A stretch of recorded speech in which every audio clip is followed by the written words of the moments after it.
श्री गुरु सत्तायै नमः। विचार क्रांति अभियान प्रस्तुति परिवार को सुव्यवस्थित कैसे बनाएं। लेखक पंडित श्रीराम शर्मा आचार्य। पाठ 5 परिवारों में सहकारिता का समावेश। बिखराव उसी सीमा तक सहन होता है जिससे एकता में कोई व्यवधान न पड़े। ईश्वर एक से अनेक हुआ तो, पर उसने विराट ब्रह्म के रूप में विश्व ब्रह्मांड की एकता भी बनाए रखी। शरीर में कितने अंग अवयव विभिन्न प्रकार के विनिर्मित तो हुए, पर उन सब का सहयोग एक समग्र शरीर की संरचना कर सका। व्यक्ति एक इकाई तो है, पर उसकी स्थिरता, संपन्नता, प्रसन्नता और प्रगति सहजीवन में ही है। इस दिशा में पहला कदम परिवार परिकर में प्रवेश करते हुए ही उठाना पड़ता है। वह एक प्रयोगशाला पाठशाला है जिसमें सामाजिक शालीनता के लिए आवश्यक मर्यादाओं और वर्जनाओं का नित्य नियमित रूप से अभ्यास करना पड़ता है। एकाकी प्रकृति का व्यक्ति अपने स्वभाव अभ्यास को इस योग्य नहीं बना सकता कि सार्वजनिक सद्भाव सहयोग अर्जित कर सकने में समर्थ एवं सफल हो सके। परिवार संस्था को जीवंत स्थिति में बनाए रहना इसलिए आवश्यक है कि उसी आधार पर अगले दिनों समाज व्यवस्था एवं विश्व व्यवस्था चलनी है। समय की गति अत्यधिक द्रुतगामी हो गई। बढ़ी हुई जनसंख्या और उसकी बढ़ती हुई आवश्यकता ने समय के अनुरूप प्रचलनों में क्रांतिकारी परिवर्तन के लिए विवश किया है। अब धरती पर इतनी जगह नहीं रह गई है कि हर किसी के लिए अलग अलग ठीक तरह रहने की व्यवस्था जुट सके। स्थान की कमी ने मिलजुल कर रहने की उपयोगिता समझने के लिए विचारशील वर्ग को उद्बोधन दिया है कि वे सहजीवन की पारिवारिकता की आवश्यकता स्वयं समझे और अपने प्रभाव क्षेत्र में अन्यान्यों को परिचित कराने के लिए विशेष प्रयत्न करें। मनुष्य पारिवारिकता की, सहकारिता की वृत्ति अपनाकर ही अधिकाधिक सभ्य बनता चला आया है। आदान प्रदान की नीति अपनाने से ही उसकी समर्थता बढ़ी है। मध्यकालीन अंधकार युग में विलगाव और बिखराव का प्रतिफल देख लिया। उन कड़ुए फलों को बार बार चखने की आवश्यकता नहीं है। विपन्नता की विषम बेला के नए सिरे उपाय से खोजना पड़ेगा। अनौचित्य में परिवर्तन लाने के लिए कदम उठाना पड़ेगा, अन्यथा सामायिक विषमता का सामना कर सकना संभव न होगा। अत्यधिक छोटे परिवार बसाने का प्रयोजन पाश्चात्य देशों ने इस शताब्दी में भली प्रकार पूरा कर लिया है। उसके हानि लाभों का भी अनुमान लगा लिया गया है। कमाऊ होते ही पति पत्नी अभिभावकों को छोड़कर अलग स्वतंत्र घर बसाकर रहते हैं। परिवार की कोई जिम्मेदारी रहती नहीं। भोजन बाजार से खरीद कर खा लिया जाता है। मौज मस्ती ही एकमात्र काम रह जाता है। आजीविका उपार्जन के उपरांत सारा समय उसी माहौल में बीतता है। इसमें व्यवधान डालने के लिए बच्चे उत्पन्न हो जाते हैं तो उनसे पीछा छूटते न देखकर किसी प्रकार पाल तो लिया जाता है, पर जैसे ही थोड़े समर्थ होते हैं वैसे ही उन्हें शिशुपालन गृहों में डाल दिया जाता है। इसी स्थिति में वे जीते, पढ़ते, बड़े होते और काम धंधे में लग जाते हैं। माता पिता का स्नेह सानिध्य उन्होंने जाना ही नहीं। ऐसी दशा में यह आशा कैसे की जा सकती है कि वे अपने जन्मदाताओं के प्रति कृतज्ञता, आत्मीयता जैसे सद्भाव संजोए। उनके कोई स्वजन संबंधी होंगे, इसे जानने की तो उन्हें इच्छा तक नहीं होती। ऐसी दशा में वे समर्थ होने पर इस पूर्वज समुदाय की कोई सेवा सहायता करेंगे, इसकी आशा कैसे की जा सकती है। वृद्धावस्था आने पर उस स्वेच्छाचार के अभ्यस्त लोगों को संतान से कोई सहानुभूति या सहायता न मिले तो इसमें आश्चर्य की बात नहीं है। जरा जीर्ण स्थिति में मौत के दिन किसी प्रकार बूढ़ा खाने के अनाथालयों में ही व्यतीत करने पड़ते हैं।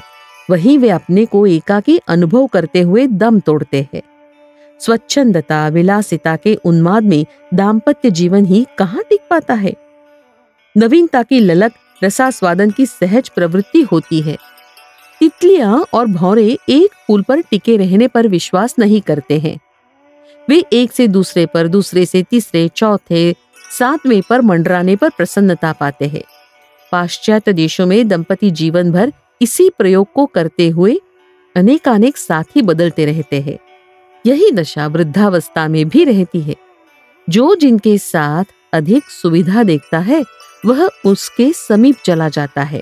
जिसके साथ कठिनाई का सामना करने, विकास करने में सुविधा गंवाने को बाधित होना पड़े, उसके साथ कौन करे? जराजीर्ण स्थिति में कोई युग्म पति पत्नी का उत्तरदायित्व निभा सके, ऐसा कभी कभी कहीं कहीं दिख पड़ता है। अन्यथा अधिक सुविधा, अधिक स्वच्छंदता बढ़ते रहने की अभ्यस्त प्रवृत्ति अंतकाल तक चलती रहती है। इस प्रचलन का कटु अनुभव पाश्चात्य जगत को तो भली प्रकार हो चुका है। अविकसित देश भी अपनी पुरानी परंपराओं को छोड़कर तथाकथित संपन्न सभ्यों का अनुसरण करने का मानस बना रहे हैं। इसे रसास्वादन की दृष्टि से ही उपयोगी समझा जा सकता है। प्रतिफल की दृष्टि से उस स्थिति में उत्पन्न होने वाली असंख्य हानियों को समझा जाने लगा है। जो जन्मदाताओं और संतान तक को एक दूसरे के साथ जुड़ा हुआ न रख सके, उसमें दाम्पत्य जीवन तूफानी चक्रवातों को पार करते टिक सकेगा? इसकी आशा कैसे की जाए?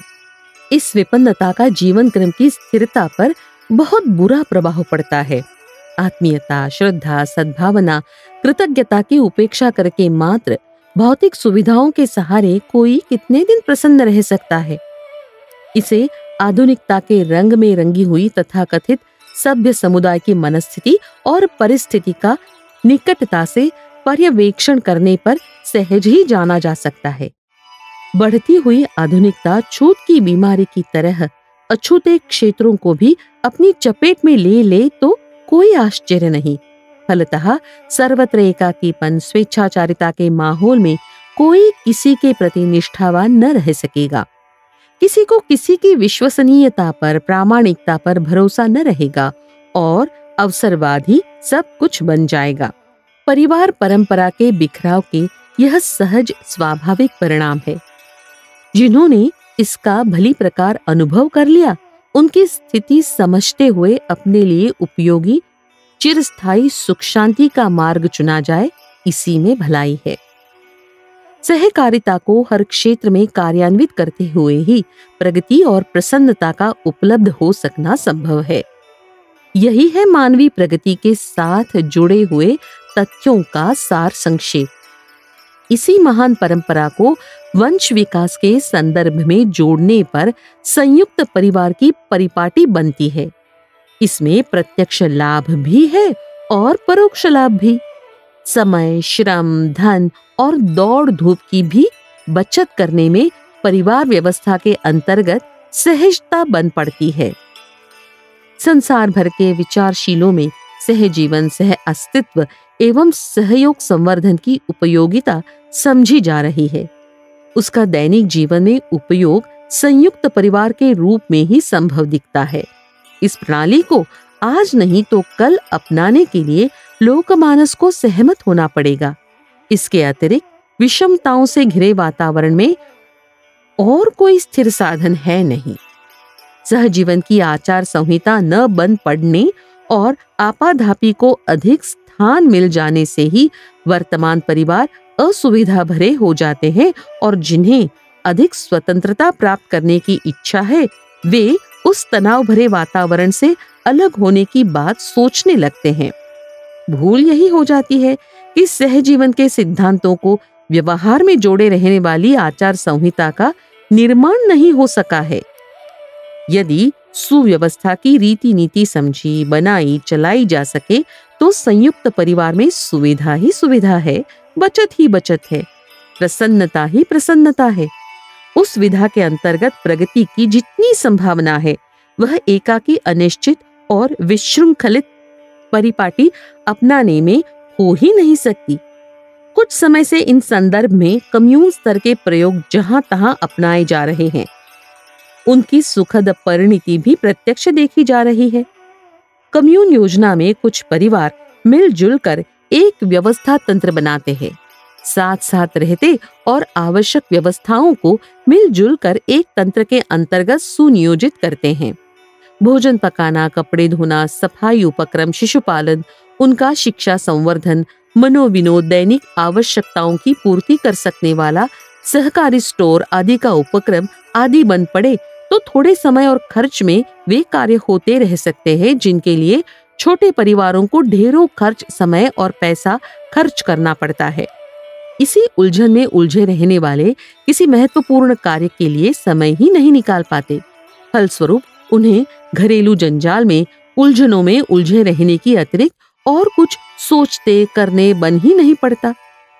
घर की चौकीदारी, रसोईदारी, सफाई करने भर में महिला वर्ग का प्रायः सारा समय चला जाता है। आधी जनसंख्या इसी व्यवस्था में खप जाती है।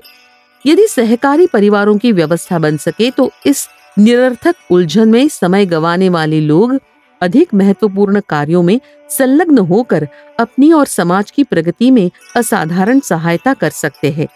उनका काम थोड़े से कर्मचारियों द्वारा संपन्न होता रह सकता है। इस नए उद्योग में लगने वाले लोगों को इस सहकारी व्यवस्था के अंतर्गत नया काम भी मिल सकता है। इस प्रकार अनेकों की रोजी रोटी का हल इन पारिवारिक सहकारी तंत्र में लग जाने पर सहज ही हो सकता है। विधवाएं, परित्यक्ता स्तर की महिलाएं बड़ी संख्या में इसी प्रयोजन के लिए खप सकती हैं। कम योग्यता वालों को बेकार न रहना पड़े और अधिक क्षमता संपन्न अधिक महत्व के काम में लगे तो वैयक्तिक और सामूहिक प्रगति का नया मार्ग खुल सकता है। सुयोग्य महिलाएं मात्र चूल्हा फूंकने और झाड़ू लगाने में ही अपनी उच्च स्तरीय योग्यता समाप्त कर दे तो इसमें हर किसी के लिए हर प्रकार घाटा ही घाटा है। इसकी अपेक्षा यह कहीं अधिक उत्तम है कि घरेलू व्यवस्था में उन्हें खपाया जाए जो उपयुक्त काम न मिलने के कारण आजीविका कमा सकने में असमर्थ रहते हैं। संयुक्त परिवार वंश आधार पर बनते हैं, पर सामूहिक परिवार तो समान स्वभाव के लोग एक साथ मिलकर चला सकते हैं। जब सभी क्षेत्रों में सहकारिता को अधिक उत्साह के साथ अपनाया जा रहा है तो कोई कारण नहीं कि परिवार व्यवस्था के लिए वही रीति नीति न अपनाई जा सके। इस विधा को अपनाने में सबसे बड़ा भावनात्मक लाभ यह है कि मिलजुल कर रहने, एक जैसी रीति नीति अपनाने का अभ्यास बढ़ता है। सबसे अलग होकर रहने और एकाकी जीवन बिताने में स्वच्छंदता भले ही अधिक मिल जाए पर उसमें उन सभी लाभों से वंचित रहना पड़ता है जो मिलजुल कर रहने, एक दूसरे के साथ संगति बिठाने और तालमेल अपनाने के आधार पर उपलब्ध होते हैं। बहुमुखी प्रगति के मार्ग पर चलती हुई मनुष्य जाति को अपनी शांति, सुरक्षा और प्रगति के लिए हर क्षेत्र में सहकारिता को बढ़ावा देना होगा। व्यवसाय भी इसी आधार पर चलेंगे। व्यवसाय और प्रगति के सभी तंत्र ऐसे बनेंगे जिनमें सामूहिकता और सहकारिता की ही प्रधानता रहे। अब इसी विधा को अपनाना अगले दिनों अनिवार्य हो जाएगा तो फिर परिवार के क्षेत्र में ही अलगाव और बिखराव की अवांछनीयता को क्यों सहन किया जा सकेगा। संयुक्त परिवार के निभने में यदि अड़चन दिखाई देती हो तो सहकारी परिवारों का गठन नए आधार अपनाकर नई आचार संहिता के आधार पर किया जा सकता है।